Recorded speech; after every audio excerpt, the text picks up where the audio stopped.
বাড্ডায় বিশ্ববিদ্যালয়ের পাশে শিক্ষার্থীর লাশ। রাজধানীতে বাড্ডায় ইস্ট ওয়েস্ট ইউনিভার্সিটির দুই ভবনের মধ্যবর্তী ফাঁকা স্থান থেকে এক শিক্ষার্থীর লাশ উদ্ধার করেছে পুলিশ। বৃহস্পতিবার বিকেলে ইউনিভার্সিটির ডক্টর ফরাস উদ্দিন ভবন ও মূল ভবনের মধ্যবর্তী ফাঁকা স্থানে থেকে মুশফিকুজ্জামান নামের ওই শিক্ষার্থীর লাশ উদ্ধার করা হয়। সে ম্যাথমেটিক্স ডিপার্টমেন্টের প্রথম বর্ষের শিক্ষার্থী ছিল। বাড্ডা পুলিশ ফাঁড়ির ইনচার্জ উপপরিদর্শক সুহেল রানা ঘটনার সত্যতা নিশ্চিত করে বলেন, আইনি প্রক্রিয়া শেষে লাশটি ময়নাতদন্তের জন্য সন্ধ্যায় ঢামেক হাসপাতালে পাঠানো হয়েছে। তিনি জানান, এটি আত্মহত্যা, দুর্ঘটনা বা অন্য কিছু তা তদন্তের পর বা ময়নাতদন্তের রিপোর্ট পাওয়ার পর নিশ্চিত হওয়া যাবে।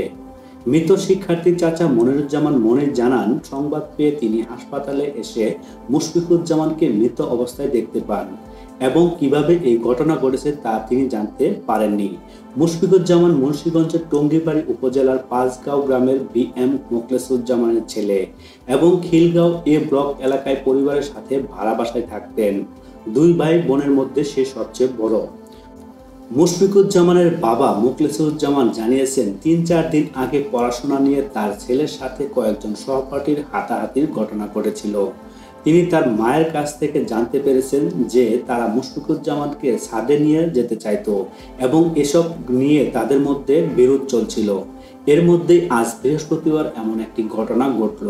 পুলিশ জানিয়েছে, শিক্ষার্থীর মৃত্যুর সঠিক কারণ জানতে তদন্ত চলছে।